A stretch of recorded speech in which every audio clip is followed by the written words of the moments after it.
시청자 여러분 안녕하십니까? 뉴스9 윤정호입니다.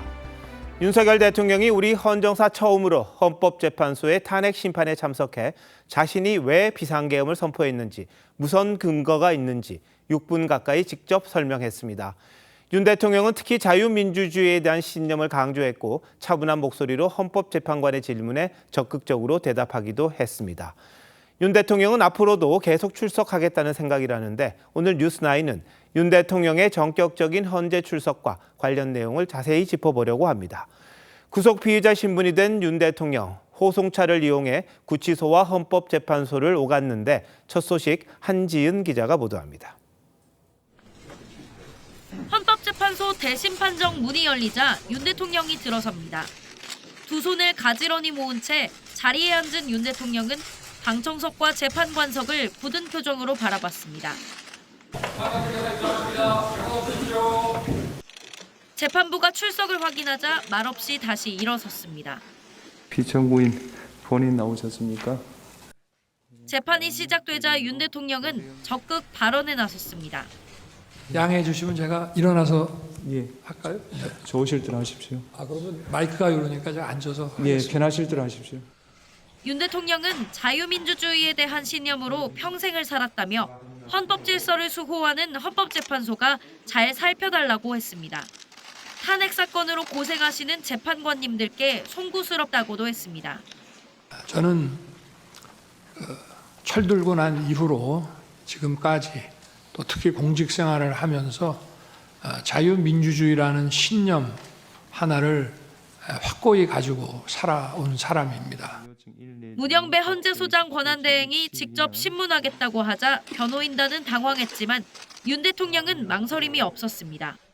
재판장께서 하시면 제가 두 가지만 아는 대로 묻겠습니다. 말씀을 드리겠습니다. 네.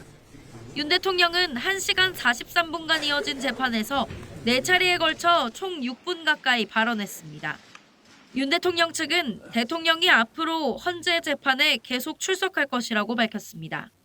TV조선 한지은입니다. 윤 대통령 측은 계엄 포고령을 실제 집행할 의사는 없었고 거대 야당의 횡포를 국민에게 알리기 위해 상징적으로 선포한 거라고 주장했습니다. 보도자료를 통해서는 이재명 방탄 탄핵으로 인한 국정마비가 계엄 선포의 한 이유였다고도 했습니다. 윤재민 기자입니다. 윤석열 대통령 측은 비상계엄을 선포한 경위를 재판부에 설명했습니다. 거대 야당의 전무후무한 폐악 행위를 국민들에게 알리고 이를 멈추도록 호소하기 위해 계엄을 선포했다고 했습니다. 재판에 앞서 발표한 보도자료에선 이재명 방탄 탄핵으로 국정이 마비됐기 때문이라고 했습니다. 거대 야당의 전무후무한 탄핵 소추 남발, 입법 폭주, 외교 안보 분야의 횡포, 예산의 무차별 삭감 등 국가 이익에 반하는 폐악 행위를 알려 호소하고 민주당의 간첩죄 개정 반대, 안보 예산 삭감, 에너지 예산 삭감 등이 국가 안보를 무너뜨렸다는 겁니다. 야당이 검경 특활비를 모두 삭감해 마약 수사를 못하게 됐다고도 했습니다.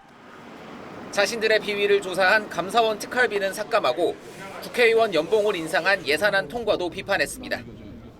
윤 대통령 측은 일체의 정치 활동을 금지한 계엄 포고령에 대해 실제 집행하려는 의사는 없었다고 주장했습니다. 그 집행의 의사가 없었고 상위법과 저촉 소지가 있어서 집행할 수도 없는 것이었습니다. 포고령 집행의 구체적인 의사가 없었으므로 실행할 계획도 없었고 국회에 군을 투입한 건 시민들이 대규모로 모일 것에 대비한 질서 유지 차원이라고 했습니다. TV조선 윤재민입니다. 오늘 재판에선 문영배 헌법재판소장 권한대행이 윤 대통령에게 직접 질문하기도 했습니다. 비상계엄 당시 국가비상입법기구 예산 편성을 최상목 당시 부총리에게 지시했는지 여부를 물은 건데 윤 대통령 그런 적이 없다고 했습니다. 이낙원 기자가 자세히 알아봤습니다. 최상목 대통령 권한대행은 지난달 국회에서 계엄이 선포된 직후 대통령실로부터 쪽지를 전달받았다고 했습니다. 언뜻 봤습니다. 봤더니 계엄을 전제로 한 그 조치사항 같은 걸로 느낌을 받았습니다. 국회 측은 이 쪽지에 국가비상입법기구 운영을 위한 예산 확보 지시가 적혀 있었다고 보고 있습니다. 국회를 해산하고 군사독재 시절의 거수기 입법부 설치를 위한 지시였고 내란죄를 입증할 결정적 근거라는 주장입니다. 문영배 헌재소장관한 대행이 재판에서 윤 대통령에게 직접 쪽지에 대해 물었습니다. 국가 비상 입법기구 관련 예산을 편성하라는 쪽지를 기획재정부 장관에게 준 적이 있으십니까? 윤 대통령은 그런 사실이 없다고 했습니다. 저는 이걸 준 적도 없고, 그리고 나중에 이런 계엄을 해제한 후에 한참 있다가 언론에 뭐 이런 메모가 나왔다는 것을 기사에서 봤습니다. 윤 대통령은 쪽지를 작성할 만한 사람은 김용현 전 장관밖에 없지만 김 전 장관이 구속돼 사실을 확인하지 못했다고 했습니다. TV조선 이낙원입니다. 오늘 재판부는 국회 측 신청으로 계엄군의 국회 투입 영상을 재생했습니다. 윤 대통령도 영상을 지켜봤는데 국회의장과 여야 대표를 체포하라고 지시한 적이 있느냐는 질문에 윤 대통령 측은 그런 적이 없다고 답했습니다. 류태영 기자가 보도합니다. 계엄 선포 직후 여의도 국회에 특전사 장병을 태운 헬기가 착륙하고 군인들이 국회 본관으로 향합니다. 현재는 국회 측이 신청한 국회 사무처 CCTV 영상을 재생하며 증거 조사를 진행했습니다. 707 특수임무단 병력이 탑승한 헬기가 국회의사당 후면 운동장에 3대씩 순차로 착륙하는 모습입니다. 무장한 계엄군이 창문을 깨고 국회로 진입하는 장면도 이어졌습니다. 윤 대통령은 입을 다문 채 모니터를 응시했습니다. 이어 국회의원을 끌어내라고 지시하지 않았고 군인들은 국회 직원의 저항에 곧 철수했다며 국회 장악 의도가 없었다고 했습니다. 군인들이 본청사에 진입을 했는데 직원들이 좀 저항을 하니까 스스로 이렇게 나오지 않습니까? 얼마든지 더 들어갈 수 있는데도.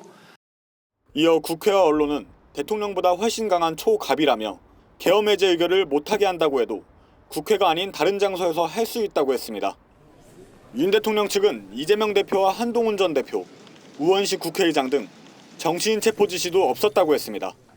한동훈 우원식 체포 지시 없었다고 하셨는데 이재명 대표에 대한 체포 지시는 있었던 건가요? 없었습니다. 앞서 조지호 경찰청장은 계엄 당일 대통령이 주요 인사 체포를 6번 지시했다고 경찰에 진술한 바 있습니다. TV조선 류태영입니다. 오늘 탄핵 심판에선 윤 대통령 측이 부정선거 정황이라는 여러 사례들을 거론했습니다.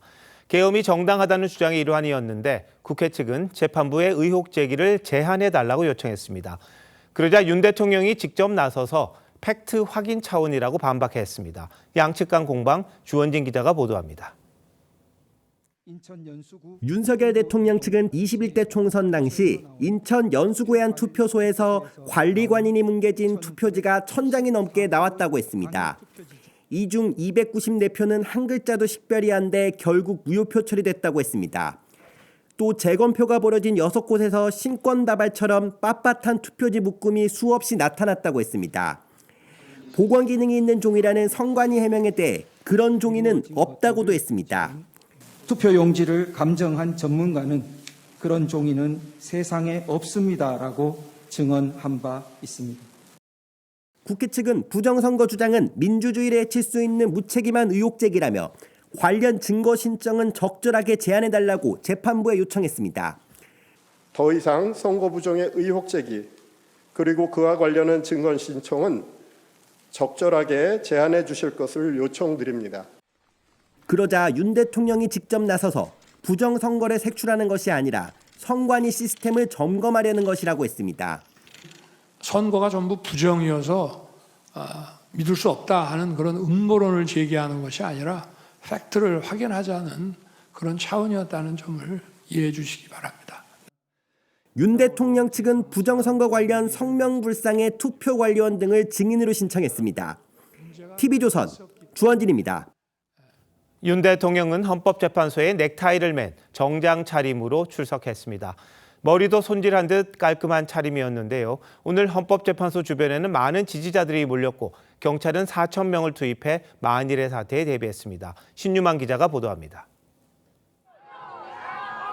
윤석열 대통령을 태운 법무부 호송차와 앞뒤를 에워싼 경호처 차량들이 서울구치소를 나와 내달립니다.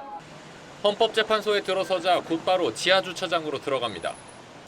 지난 15일 체포 이후 처음 모습을 드러낸 윤 대통령은 흰색 셔츠에 남색 정장을 받쳐 입었고 빨간 넥타이를 맸습니다. 구치소 안에선 수용복을 입지만 다른 미결수와 마찬가지로 재판에서는 사복을 입을 수 있습니다. 윤 대통령은 피청구인석 앞자리에 앉았는데 목소리는 다소 지친 것 같았지만 움직임이나 얼굴 표정은 여유 있는 모습이었습니다. 제가 오늘 처음 출석을 했기 때문에 그냥 간단하게만 말씀을 드리겠습니다. 변호인의 틀린 발언에는 즉석에서 손짓으로 정정해주기도 하고 재판 마지막까지 적극적으로 발언했습니다. 막거나 연기한다고 해서 그게 막아지는 일이 아니라는 점을 말씀을 드리고 싶습니다. 헌법재판소 밖은 지지자들이 몰렸습니다.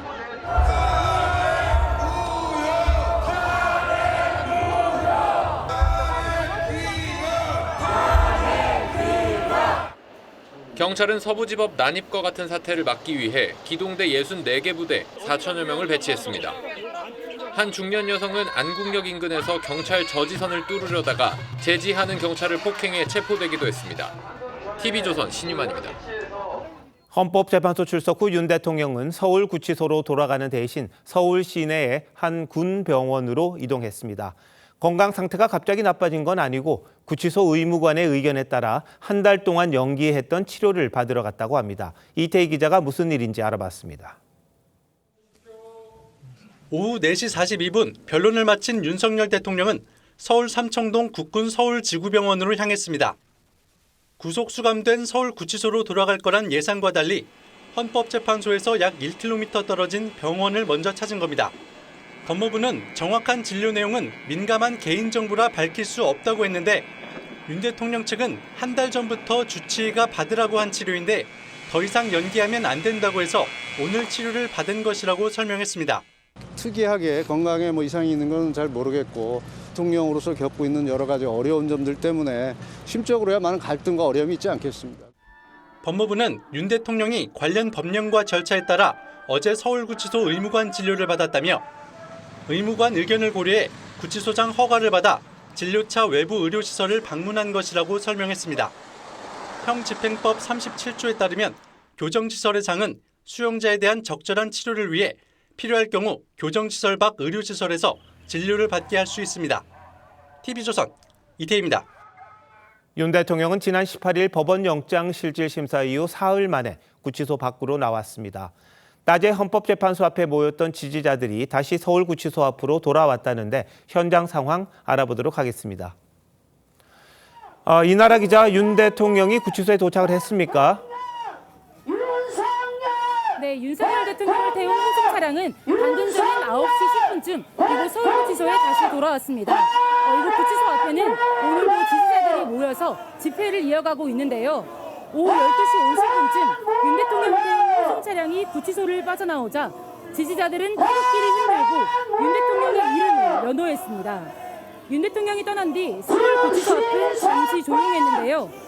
현재 변론이 끝났다는 소식이 전해진 뒤 지지, 규탄 양측은 집회를 재개했습니다. 윤 대통령이 바로 구치소로 돌아오지 않고 삼청동에 위치한 국군 서울지구병원으로 이동한 사실이 알려지자 양측 분위기가 고조되기도 했습니다. 지지자들은 윤 대통령을 지켜야 한다고 주장했고 규탄 집회 측은 특권이자 꼼수라고 비판했습니다. 공수처는 윤 대통령의 병원 방문 일정을 미리 알지 못한 듯 저녁 6시쯤 검사와 수사관 6명을 구치소로 보내 어제에 이어 또다시 강제 구인을 시도했습니다. 구치소 내 대면 조사도 계획했지만 이 또한 무산됐습니다. 공수처는 윤 대통령에 대해 서신 수발신 금지 조치를 내렸습니다. 지금까지 서울구치소에서 TV조선 이나라입니다. 네, 구치소 앞에 지지자들의 목소리로 전달이 좀 불확실했던 것 같습니다. 시청자 여러분 양해 부탁드리겠습니다. 전격적으로 이뤄진 윤 대통령의 헌법재판소 출석과 관련해서 사회부 법조팀 정준영 기자 나와 있는데요. 더 좀 물어보도록 하겠습니다. 정 기자, 노무현 박근혜 전 대통령 탄핵 재판에 한 번도 나오지 않았었죠. 그런데 윤 대통령이 직접 출석하고 앞서 리포트 봤습니다만 아주 적극적으로 의견을 내놨습니다. 왜 그랬을까요? 네, 오늘이 헌재 3차 변론이었는데요. 지난 2차 변론기일과 달라진 점은 그 사이에 윤 대통령이 구속됐다는 겁니다.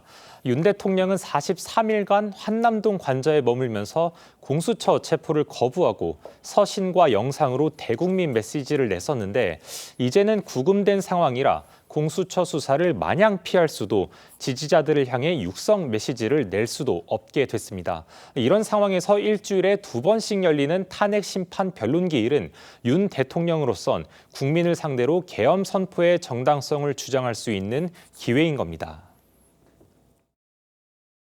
또 공식적인 자리에서 이렇게 얘기할 수 있는 유일한 기회잖아요. 지금 이제 구치소에 수감돼 있기 때문에 더더군다나. 네, 오늘 공수처도 탄핵 심판에 참여하는 건 본인 변론권을 행사하는 것인 만큼 막을 명분이 없다고 했습니다. 자, 그러니까 윤 대통령이 탄핵 심판장을 이 대국민 여론전의 무대로 쓴다, 뭐 이렇게 봐야 하는 건가요? 네, 비공개가 원칙인 수사기관에서의 진술과는 달리 탄핵 심판 변론은 재판 직후 모든 영상이 공개가 됩니다. 윤 대통령의 육성이 여과 없이 전파를 타는 겁니다.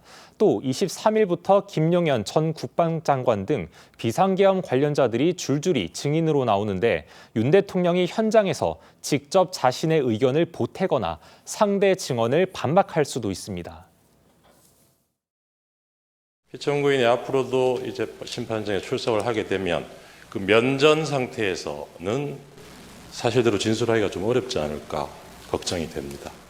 윤 대통령 입장에선 지지자 결집을 통해 헌재를 압박하는 효과도 있을 걸로 보입니다.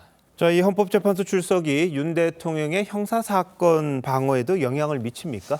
네, 지금까지 윤 대통령의 내란죄 수사 대응 논리는 공수처의 수사권이 없다는 거였는데 법원에서 영장을 잇따라 발부하면서 설득력이 조금은 떨어진 측면이 있습니다. 게다가 지지자들이 서부지법에 난입하는 사상 초유의 사태도 벌어졌고요. 만약에 탄핵 결정이 나면 윤 대통령은 불소추 특권을 상실하게 되고 공수처나 검찰은 수사권 논란에서 보다 자유로워집니다. 또 국민의 관심이 조기 대선으로 넘어가면 윤 대통령은 홀로 싸워야 하는 상태가 될 수도 있습니다. 파면 결정이 이루어지는 순간 보수층에서도 별 관심을 갖기가 어려워요. 앞으로 치러질 대통령 선거가 더 중요해지는 거죠. 네, 그만큼 탄핵 결정이라는 게 이게 굉장히 중요하다 이렇게 봐야겠군요. 근데 윤 대통령이 지금 24명이 넘는 증인을 또 추가로 신청을 했습니다. 재판부가 만약 다 받아들인다면 탄핵 심판 상당히 길어지겠습니다. 예, 그럴 수 있습니다. 윤 대통령 측은 한덕수 국무총리 그리고 최상목 대통령 권한대행 등 국무위원들과 이름을 알 수 없는 투표 관리관까지 증인으로 신청했습니다. 만약에 재판부가 다 받아들이면 증언과 반론을 받는 데만도 상당한 기일이 소요될 겁니다. 윤 대통령 변호인이 탄핵 심판 기한인 180일을 꽉 채워서 심리해달라고 얘기한 만큼 최대한 장기전으로 가겠다는 전략으로 보입니다. 여기엔 이재명 대표의 공직선거법 항소심보다 탄핵 선고 시점을 늦춰야 혹시나 있을 조기 대선에서 여당에 유리하다는 계산이란 분석도 있습니다. 네, 뭐 시간 싸움이라는 말이 있던데 정 기자 잘 들었습니다.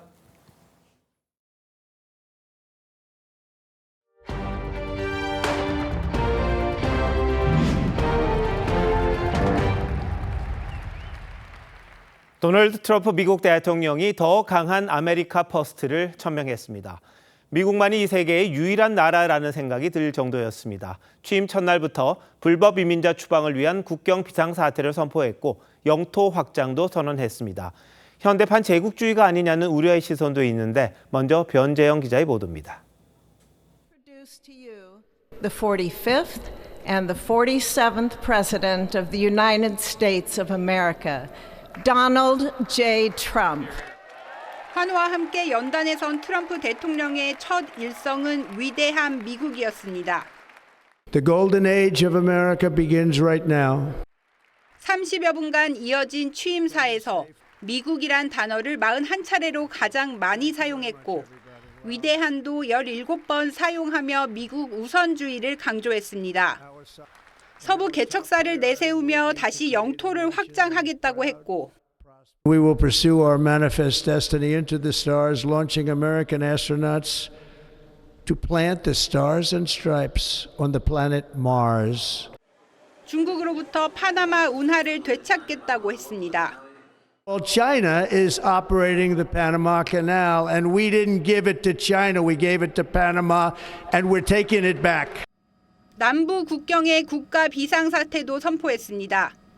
불법 이민자들의 입국을 차단해 미국에 대한 침략을 격퇴하겠다는 겁니다. 제국주의에 대한 향수를 드러냈다는 지적까지 나왔습니다.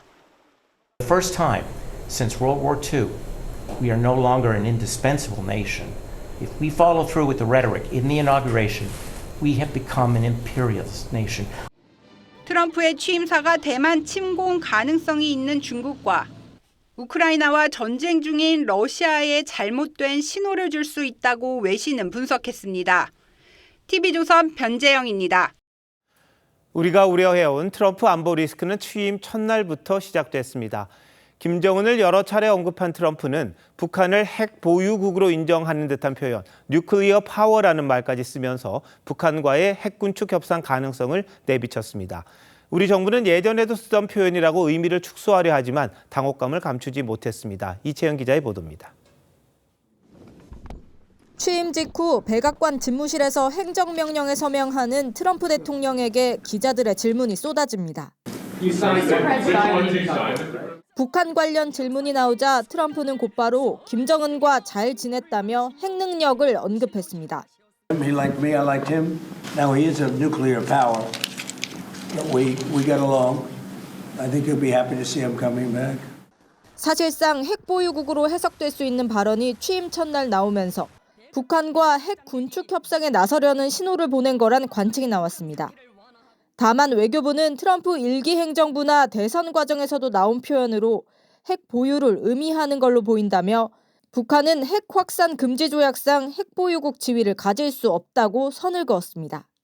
취임 축하 무도회장에선 주한미군과 화상 통화가 이뤄졌는데 트럼프는 김정은 안부를 묻는 농담으로 대화를 시작했습니다. Hello everybody, how we doing over there? How's Kim Jong-un doing? 이어 한국 상황을 물어본 뒤 또다시 김정은을 나쁜 의도를 가진 거친 녀석이라고 지칭했습니다. Could I ask you, how is it going in South Korea right now? How's it doing? You have somebody with pretty bad intentions, I guess. You know, you would... 탄핵 정국 속 한국과의 외교는 후순위가 될 거란 우려가 나오는 가운데 정부는 최상목 대행을 비롯한 한미 고위급 통화를 추진하고 있습니다. TV조선 이채연입니다. 트럼프 대통령은 취임 직후 무더기 행정명령으로 2기 정부를 어떻게 운영할지를 알렸습니다. 거칠 것 없다는 듯 미 의회 폭동 관련자 1,500명을 사면했고 세계보건기구와 파리 기후변화협정에서 탈퇴했습니다. 한마디로 바이든 지우기였는데 워싱턴 DC에 나가 있는 이태영 특파원 연결해 자세히 알아보겠습니다. 이태영 특파원, 트럼프 시대의 첫 장면 어땠습니까? 네, 트럼프 대통령은 지금 이곳 백악관에서 47대 미국 대통령으로서 첫 아침을 맞이하게 됐는데요. 트럼프 대통령의 취임 첫 임무는 예고한 대로 행정명령 폭탄이었습니다.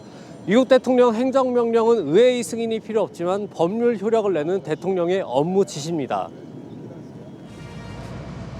트럼프의 1호 행정명령은 전임 바이든의 78개 행정조치 취소입니다.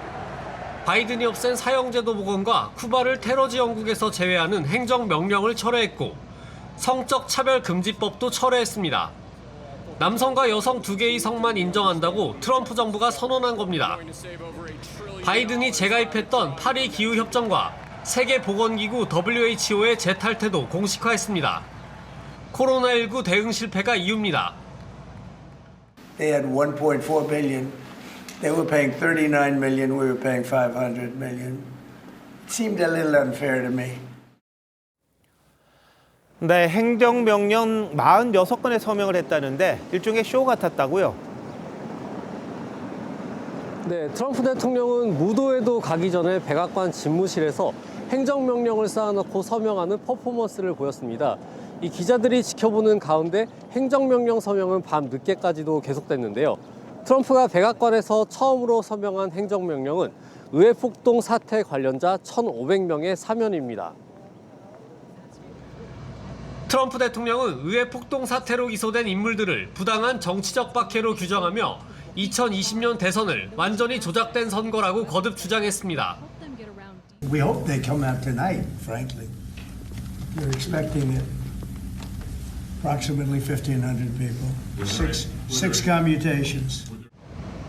트럼프는 이후 불법 이민에 대해 미국과 멕시코 국경에 국가 비상사태를 선언하는 행정명령과 미국 내 불법 체류자가 낳은 아이에게 시민권을 적용하지 않도록 하는 행정명령도 서명했습니다.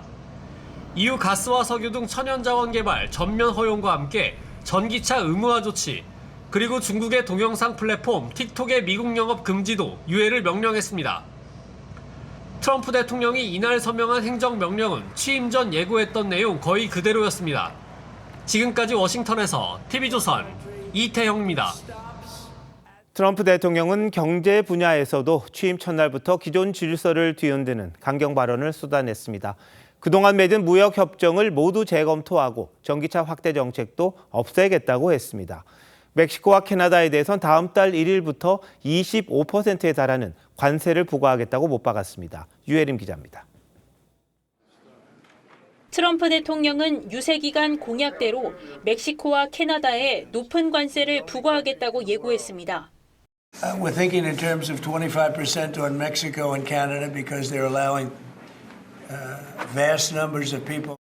When do you think you would enact this? I think February 1st. 모든 수입품에 최대 20%의 보편 관세를 부과하겠다는 공약에 대해선 아직 준비가 되지 않았지만 조속히 부과하겠다고 했습니다. 기존 무역협정도 전면 재검토에 나섰습니다. 미국 무역대표부에 이미 체결된 무역협정을 다시 검토할 것을 지시했는데 트럼프 일기 때 이미 한 차례 수정된 한미 FTA도 검토 대상에 포함될 전망입니다. 트럼프 대통령은 바이든 행정부의 전기차 확대 정책도 폐기를 선언했습니다. We will revoke the electric vehicle mandate, saving our auto industry and keeping my sacred pledge to our great American auto workers. 모든 부처의 인플레이션 감축법에 따라 책정한 자금 지출을 즉각 중단할 것을 지시하고 2030년까지 미국 판매 신차의 절반을 전기차로 하겠다는 행정명령도 폐기했습니다. 빠른 속도로 미국 우선주의 실천에 나선 트럼프 대통령, 우리 정부는 취임식 직전 워싱턴에 실무대표단을 파견하는 등 뒤늦은 대응에 나섰습니다. TV조선 유혜림입니다. 트럼프 대통령이 취임사에서 서부 개척 시대와 제국주의 시대를 언급했습니다. 영토를 확장하겠다는 노골적인 발언도 했었는데요. 트럼프가 꺼낸 영토 팽창주의가 우리에겐 어떤 영향을 미칠지 김주영 기자와 따져보겠습니다. 김 기자, 트럼프 대통령이 취임사에서 정확하게 어떤 말을 한 겁니까? 네, 트럼프 대통령은 취임사에서 머지않아 멕시코만을 아메리카만으로 변경하겠다고 했고요. 중국이 사실상 파나마 운하를 운영하고 있다면서 파나마 운하를 되찾아오겠다고 언급했습니다. 트럼프 대통령은 당선 이후 영토 팽창 욕구를 드러내는 발언을 많이 했는데요. 현재 덴마크령인 그린란드를 사겠다고 하고 캐나다를 미국의 51번째 주로 편입시키는 게 어떠냐고도 했습니다. 자, 김 기자, 이게 국제법상으로 상당히 불가능한 일이잖아요. 그 남의 땅을 자기 땅으로 만들겠다는 겁니까? 일단 경제적 협상을 고려한 발언입니다. 취임사에 언급된 파나마 운하는 대서양과 태평양을 연결하는 항로로 미국은 이 운하를 직접 건설해 동부와 서부를 횡단하는 항로를 대폭 단축했습니다. 현재 파나마 정부가 운영하는 파나마 운하는 한 해에 3조 2천억 원이 넘는 통행료를 걷어들이고 있고 미국은 운하의 가장 큰 이용객이라 통행료 인하를 요구하는 겁니다. 또 중국이 이 항로를 두 번째로 많이 이용하면서 영향력을 키우고 있는 점도 미국 입장에서는 못마땅한 점입니다. 파나마 운하 5개 항구 중 2개 항구가 친중국 성향의 홍콩 대기업이 운영하고 있고 2017년부터 파나마 제도가 대만과 단교하고 중국과 수교하고 있어서 이걸 견제하기 위한 겁니다. 그린란드는 안보를 위해서 필요하다 이런 말을 했던데 이것도 역시 계산이 깔려 있는 겁니까? 네, 미국에게 그린란드는 ICBM 등 미사일 방어 체계를 담당하는 군사적으로 중요한 지역입니다. 동시에 최근 빙하가 빠른 속도로 녹고 있어서 희토류 같은 자원이 드러나고 있고요. 북극해 중간을 관통하는 횡단 항로로서의 가치도 커지고 있습니다. 그래서 중국도 10년 전쯤부터 공항 건설 입찰에 나서는 등 지대한 관심을 보이고 있는 곳입니다. 실제 덴마크에게 그린란드를 사지는 못하더라도 미군 주둔을 확대하는 등 중국, 러시아와의 그린란드 주도권 싸움에서 우위를 점하려는 발언으로 보입니다. 희토류 광물 등이 있는 곳이고 공항, 항구, 인프라 구축 이런 데 중국이 많이 이해관계를 갖고 있기 때문에 중국 자본의 집중 이런 것들을 계속적으로 견제할 수밖에 없죠. 트럼프 대통령이 이렇게 팽창주의를 이야기하는 거 우리나라에는 어떤 영향을 미칠까요? 트럼프 2기의 대외정책 기조는 1기와 마찬가지로 미국 우선주의에 기초하는데 두드러지는 건 더 세진 대중국 정책, 중국 때리기입니다. 영토 문제와 관세 정책 등 모두 중국을 겨냥한 부분이 컸는데요. 전문가들은 트럼프 정부가 동맹국들에게도 함께 중국 제재에 동참하라고 압박할 가능성이 크기 때문에 미중과 경제와 안보 모두 연결된 우리로서는 외교적 해법을 고심해야 될 것이라고 봤습니다. 한국과 같은 동맹국들 입장에서는 중국과 미국 간의 경쟁 속에서 중립을 지키고 균형을 잡고 외교적 공간을 마련하기는 점점 더 어려워진다고 봐야 되겠죠. 우리가 탄핵 정국이다 보니까 우리 정부가 어떻게 해야 될지 우왕좌왕하는 경향도 있을 텐데 이럴 때일수록 여야가 머리를 좀 맞대고 전략을 제대로 짜야겠군요. 김 기자, 잘 들었습니다.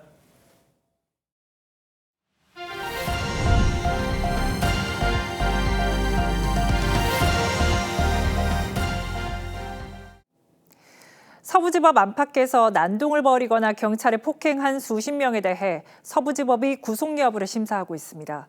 법원이 법치주의에 대한 중대한 도전이라고 규정한 만큼 무더기 구속이 예상됩니다. 서부지법 연결해서 자세한 상황 알아보겠습니다. 조윤정 기자, 심사 결과가 나왔습니까? 네, 구속영장 결과는 아직 나오지 않았습니다. 인원이 많다 보니 내일 새벽이나 돼야지 나올 것으로 보입니다. 그제 새벽 윤 대통령 지지자들은 윤석열 대통령 구속이 결정되자 경찰 방어선을 뚫고 서부지법에 난입해 기물을 파손하는 등 난동을 벌였는데요. 오늘 서부지법에서 영장실질심사를 받고 있는 사람은 총 58명에 이릅니다. 서부지법에 난입했다 체포된 46명에 더해 공수처 차량을 파손하거나 집회 과정에 경찰을 폭행한 사람들도 포함돼 있습니다. 앞서 대법원은 긴급 재판관 회의를 열고 큰 충격이라고 개탄한 바 있습니다. 30년 이상 법관 생활하면서 초유의 미정유의 사태라는 데 대해서 큰 충격을 다들 받았다, 이런 말씀들이 있었습니다. 영장에는 건조물 침입과 공무집행 방해 등이 적시됐는데 다수가 폭동을 일으킬 때 적용되는 소요죄가 적용된 경우는 없는 것으로 전해졌습니다. 지금까지 서부지법 난동 사태로 입건된 사람은 93명으로 늘었습니다. 경찰은 서부지법 7층 판사실 문을 부수고 침입한 40대 남성을 어제 추가로 긴급 체포했고 서부지법에 침입했다고 자수한 2명을 불구속 입건했습니다. TV조선 조윤정입니다. 법원 폭력 사태에 대해 여권 책임론을 제기하고 있는 민주당에서 윤석열 대통령 측 석동현 변호사가 이번 사태의 배후일 수 있다는 주장이 나왔습니다. 사태 당일 법원 근처 호프집에서 목격됐다는 건데 석 변호사는 가짜뉴스 날조병이 도진 듯하다고 했습니다. 신경희 기자입니다. 민주당 장경태 의원이 석동현 변호사 배후설에 근거로 든 건 제보였습니다. 폭력 사태가 벌어진 날 새벽 1시 법원 바로 옆 호프집에 석 변호사가 들어갔는데 동석했던 사람이 법원에 난입했던 겁니다. 석동현 변호사와 주변인들이 폭동을 선동했다면 저는 충분히 배후설이 성립할 수 있다고 보고요. 석 변호사는 고향 출신 어르신과 담소를 나누다 영장 심사 결과 직전 귀가했다며 가짜뉴스 날조병이 또 도진 듯하다고 비판했습니다. 장 의원이 수차례 여권 관련 의혹을 제기했던 걸 거론한 겁니다. 민주당은 윤 대통령이 탄핵 심판에 직접 출석하는 것도 폭동을 유도하려는 것이라고 주장했습니다. 재판을 지연하고 폭도들을 자극해 헌재에 대한 폭동을 유도하려고 하는 것 같습니다. 민주당은 또 다른 야당과 함께 국민의힘 윤상현 의원에 대한 제명안을 국회에 제출했습니다. 서부지법 담을 넘다 체포된 이들이 훈방될 것이라고 말한 게 폭력을 부추기는 기폭제 역할을 했던 겁니다. 실현되기도 어려운 허위성 맥락의 말을 내뱉음으로 인해서 행위를 유도했다라는 부분에서 폭력 사태의 책임을 여권에 지워 중도층 지지를 끌어오겠다는 전략으로 풀이됩니다. 야당은 모레 본회의를 열고 법원 폭력 사태에 대한 현안 질의를 열겠다는 계획인데 국민의힘은 이미 상임위 차원에서 질의가 있었다며 불필요하다는 입장입니다. TV조선 신경입니다. 법원 폭력 사태 이후 국민의힘은 어떤 경우에도 폭력은 용납될 수 없다고 강조했습니다. 하지만 현장에 있던 일부 유튜버에게 설 선물을 보내는가 하면 사법부와 경찰에 책임을 돌리기도 했습니다. 이번 사태에 단호한 모습을 보이지 못하고 있다는 지적이 나오는데 그 이유를 박한솔 기자가 취재했습니다. 국민의힘 권영세 비대위원장이 서부지법 폭력 사태 현장에 있던 일부 유튜버 등에게 설 선물을 보낸 사실이 알려졌습니다. 권 위원장은 단지 상황을 알린 유튜버들이었고 폭력 사태 이전 결정된 거라고 해명했지만 그 상황을 이게 알리고 이런 거니까 뭐 언론인들이 가신 거하고 뭐 큰 차이가 있겠어요? 선관위는 선거법 위반 소지가 있는 걸로 보고 사실관계를 들여다보겠다고 했습니다. 지도부는 폭력은 어떤 이유에서든 용납할 수 없다고 선을 긋고 있지만 사법부와 경찰도 책임이 있다는 양비론이 잇따랐습니다. 김기현 의원은 사법부가 법치주의의 위기를 자초한 건 아닌지 돌아봐야 한다고 했고 경찰 책임을 부각하는 목소리도 이어졌습니다. 경비를 서던 경찰이 시위대의 법원 진압을 제지도 하지 않아 폭력의 확산을 사실상 방조한 부분은 반드시 엄중한 책임 규명이 필요합니다. 일부 의원들은 현장에서 연행됐다 풀려났다는 한 시민의 SNS 글을 공유하며 미안하다고 했고 연행자들에 대한 법률 지원 움직임도 있는 걸로 알려졌습니다. 한 중진 의원은 최근 지지율 상승에 우리끼리 뭉치면 된다는 잘못된 신호를 받은 것 같다고 우려했습니다. 불법 집회에 엄정한 대응을 강조해왔던 여당이 법원 폭력 사태엔 강성 지지층의 눈치를 보며 애매한 태도를 보이고 있다는 비판이 나옵니다. TV조선 박한솔입니다. 최상목 대통령 권한대행이 추경 편성을 논의해 볼 수 있다는 전향적인 입장을 밝혔습니다. 그동안 추경에 선을 긋던 기조와는 달라진 모습입니다. 다만 이재명표 예산으로 불리는 지역화폐 추경엔 부정적인 입장인 걸로 전해졌습니다. 홍현주 기자입니다. 권한대행을 맡은 뒤 네 번째 국무회의를 주재한 최상목 대행은 민생 지원을 위해 추가 재정 투입이 필요하다는 의견이 있다며 국회와 추경 논의에 나설 뜻이 있음을 내비쳤습니다. 국회 정부 국정협의회가 조속히 가동되면 국민의 소중한 세금을 가장 효과적으로 써야 한다는 재정의 기본 원칙하에 지난주 이창용 한국은행 총재가 15조에서 20조 원 규모의 추경 편성을 제안한 뒤 경기부양책 수단으로 추경도 고려할 수 있다는 걸로 풀이됩니다. 내일 한국은행을 찾는 국민의힘 권성동 원내대표와 이 총재 회동에서도 추경 논의가 이루어질 걸로 보이는데 야당의 감행 예산안 일방 처리 후 추경에는 선을 그어왔던 여당에서도 달라진 분위기가 감지됩니다. 추경은 살아있는 생물 같은 거죠. 왜냐하면 민생경제, 국제경제랑 연결이 돼 있기 때문에. 다만 여당 관계자는 이재명표 예산인 전국민 25만 원 지역화폐 관련 추경엔 확고히 반대하는 입장이라고 했습니다. 최 대행은 야당이 일방 처리한 방송법 개정안과 초중등 교육법 개정안, 국가범죄시효 특례법 등 3개 법안에 대한 거부권을 행사했습니다. 방송법은 KBS 수신료를 다시 결합해 강제 징수하는 조항이 담겼고 시효 특례법은 수사기관의 직권남용에 대해 공소시효를 배제해 여당에서 이재명 대표 사건 수사검사를 겨냥한 방탄 입법이란 주장이 나왔습니다. TV조선 홍현주입니다. 검찰이 민주당 이재명 대표 위증교사 사건 2심 법원에 300쪽 분량의 항소이유서를 냈습니다. 여기에 이 대표가 위증범의 인사청탁을 들어줬다고 명시했습니다. 앞서 1심 법원은 이 대표에게 위증교사의 고의성이 없었다고 판단했는데 이를 반박한 겁니다. 안혜리 기자입니다. 이재명 대표가 대장동 재판에 출석하기 위해 법원에 들어섭니다. 이 대표는 위증교사 재판 관련 질문에 아무런 답을 하지 않습니다. 지난 대선 당시에 김진성 씨 인사청탁 들어주셨나요? 검찰이 최근 위증교사 사건 2심 법원에 항소이유서를 제출했습니다. 검찰은 김진성 씨가 2019년 이 대표의 선거법 재판에서 위증을 하고 2021년 국립대 총장 출신 인사를 추천했다고 적었습니다. 이 인사는 이 대표의 선거 캠프 교육특보로 임명됐다고도 했습니다. 검찰은 또 김 씨가 해당 인사에 연락처를 보내자 이 대표가 알겠습니다, 감사합니다라고 답했다고 주장했습니다. 이 대표 측은 캠프에서 임명장을 주는 게 인사청탁인지 잘 모르겠다며 조만간 답변서를 제출할 계획이라고 밝혔습니다. 이 대표가 1심 유죄를 선고받은 선거법 재판 항소심은 모레 본격 시작됩니다. 지난해 11월 1심에서 징역 1년, 집행유예 2년이 선고됐는데 대법원에서 형이 확정되면 이 대표는 다음 대선에 출마할 수 없습니다. TV조선 안혜리입니다. 블랙요원으로 불리는 군 비밀요원 명단을 중국으로 유출한 정보사 군무원이 1심에서 징역 20년의 중형을 선고받았습니다. 재판부는 비밀요원에게 명백한 위험이 발생했고 정보사의 인적 정보망도 큰 타격을 입었다고 판단했습니다. 자세한 내용은 구민성 기자가 전합니다. 국군 정보사령부 소속 군무원 A씨가 수갑을 찬 채 군사법원으로 들어옵니다. A씨는 공작요원으로 활동하던 2017년 중국 정보요원으로 추정되는 이들에게 포섭됐습니다.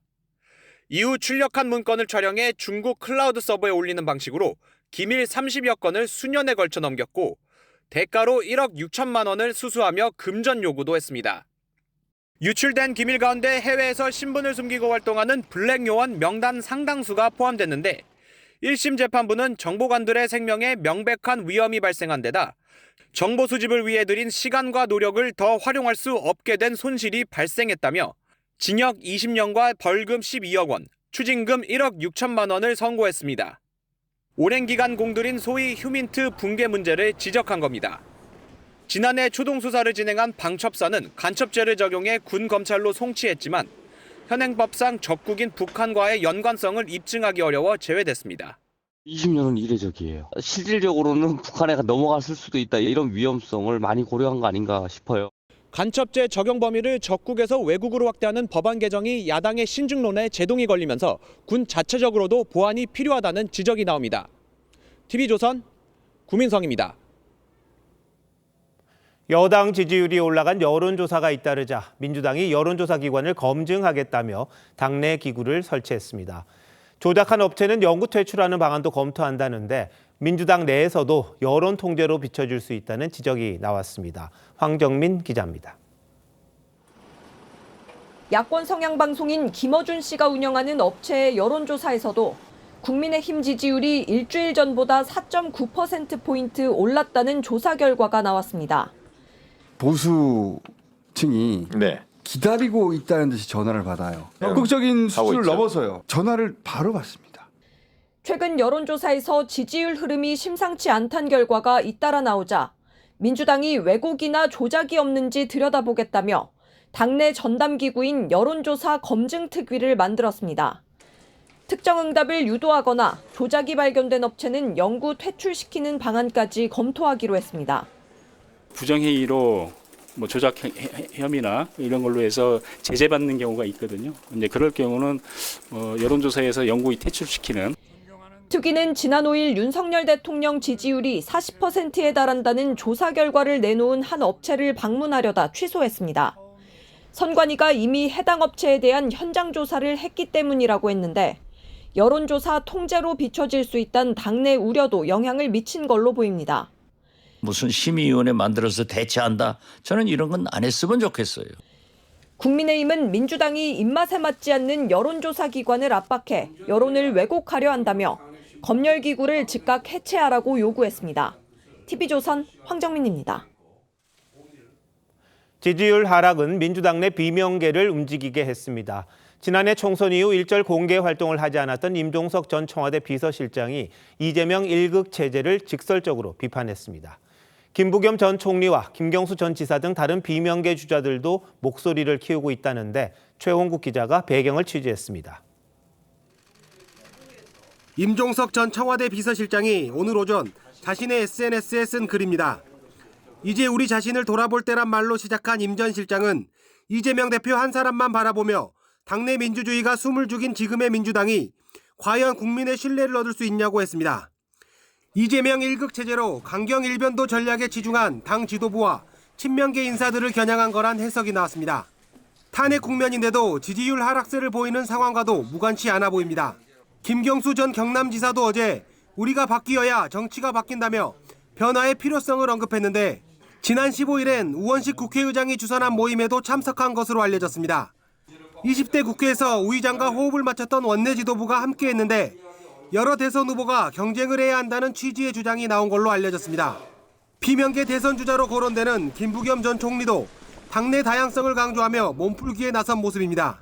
다양성과 민주성이 회복이 돼야 국민들이 신뢰를 할 거 아닙니까? 신뢰를 해야 국민들이 정권을 맡기지 않겠어요? 이르면 3월로 예상되는 이재명 대표의 선거법 2심 재판 결과에 따라 비명계가 본격적인 세규합에 나설 수 있다는 전망도 나옵니다. TV조선 최원국입니다. 트럼프 대통령 취임식에선 영부인 멜라니아 여사의 패션도 주목받았습니다. 짙은 정장에 얼굴을 가리는 모자를 쓰고 나와서 표정이 잘 보이지 않았습니다. 두 번째 영부인 역할 수행을 앞두고 메시지를 담았다는 해석이 나왔는데 김자민 기자가 분석했습니다. 취임식장에 들어선 트럼프 대통령이 부인 멜라니아 여사에게 다가가 손을 잡습니다.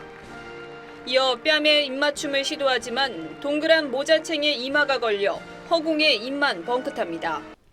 다시 백악관의 안주인이 된 멜라니아 여사는 짙은 감색 정장과 눈이 거의 보이지 않는 챙이 큰 모자로 패션을 완성했습니다. 2017년 첫 취임식에서 하늘색 드레스로 밝은 분위기를 연출한 것과는 대조적입니다. Her presence transformed it and made it something very powerful. 미 언론은 멜라니아 여사의 패션이 마피아 미망인 같다고 호평했고 트럼프 1기 당시 집요한 관심을 받았기 때문에 외부 세계에 대한 방패 같은 옷을 입은 것이라고 분석했습니다. 취임식장에서 또 다른 화제를 모은 건 8년 만에 2m 장신으로 성장한 18살 막내 아들 베런 트럼프입니다. And then I have a very tall son named Barron. Has anyone ever heard of him? 취임식 내내 무표정으로 일관하던 베런은 아버지의 부름에 화답하듯 일어나 주먹을 불끈 쥐었습니다. 일부 네티즌들은 베런을 미래의 대통령감으로 추켜 세우는 등 트럼프 일가의 움직임 하나하나에 주목했습니다. TV조선 김자민입니다. 이번 취임식엔 트럼프 2기 정부 실세로 떠오른 일론 머스크를 비롯해 빅테크 기업 수장들이 대거 참석해 눈도장을 찍었습니다. 머스크는 나치를 연상케 하는 손동작을 해서 논란이 됐습니다. 이정민 기자입니다. 인파로 가득 찬 캐피털원 아레나에 트럼프 2기 정보효율부 공동수장을 맡은 일론 머스크가 등장합니다. 그런데 또 논란의 중심에 섰습니다. 트럼프 대통령의 취임 축하 연설 도중 오른손으로 가슴을 친 뒤 손바닥을 아래로 향한 채 팔을 대각선으로 들어 올리는 동작을 했는데 마치 나치식 경례 같다는 겁니다. This one really mattered. And I just want to say thank you for making it happen. Thank you. My heart goes out to you. 마크 저커버그 메타 CEO와 팀 쿡 애플 CEO, 제프 베이조스 아마존 창립자, 순다르 피차이 구글 모회사 알파벳 CEO 등 빅테크 기업 수장들이 한자리에 모였습니다. 대부분 트럼프의 대선 승리 후 플로리다 마러라고 자택을 찾거나 취임식에 $100만 기부하며 눈도장을 찍었습니다. 틱톡 금지법으로 미국 내 서비스 중단 위기에 놓인 중국 동영상 플랫폼 틱톡 CEO 추 쇼우주도 참석해 서비스 금지를 유예해준 트럼프에 감사를 표했습니다. 국내에선 신세계 정용진 회장과 쿠팡 김범석 의장이 초청받았습니다. 정 회장 부부는 장남 트럼프 주니어를 비롯해 마크 루비오 국무장관 등 트럼프 2기 주요 인사들을 만났습니다. TV조선 이정은입니다.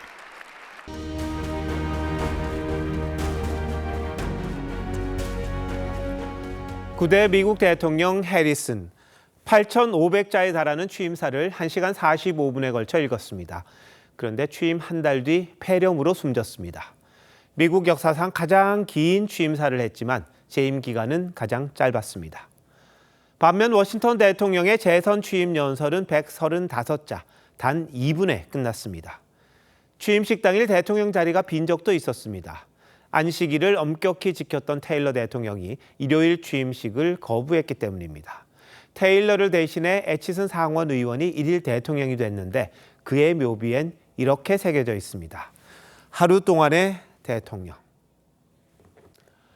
어느 대통령의 취임 연설은 말한 사람보다 더 오래 기억되곤 합니다. Ask not what your country can do for you. Ask what you can do for your country. 케네디 대통령은 20세기 통틀어 가장 큰 영감을 주는 17개의 단어를 취임사에 남겼습니다. 지금까지 찬사를 받습니다. 위기 상황에서는 대통령의 한마디가 더 중요합니다. 루즈벨트는 우리가 진정 두려워해야 할 것은 두려움 그 자체라며 대공황을 이겨내자고 독려했습니다. The golden age of America begins right now. From this day forward, our country will flourish and be respected again all over the world. 돌아온 트럼프는 미국 중심주의, 위대한 아메리카, 미국이 법이라는 점을 강조했습니다. 8년 전 취임사에 담았던 사륙 같은 말은 빠졌지만 세계인들은 걱정입니다. 막무가내식 경제적 선전포고, 특히 관세 전쟁에 대한민국이 어떻게 헤쳐나갈지 고민입니다.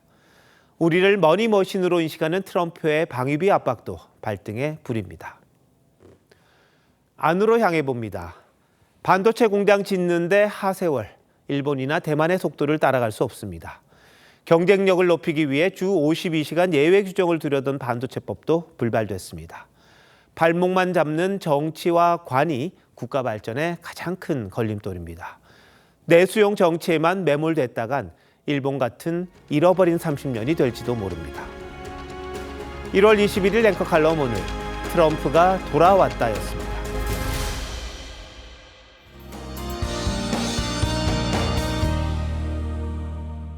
오늘 고농도 미세먼지가 전국 대부분 지역을 뒤덮었습니다. 먼지가 시야를 가리고 도심 풍경도 마치 안개에 휩싸인 듯 희뿌연 모습이었는데요.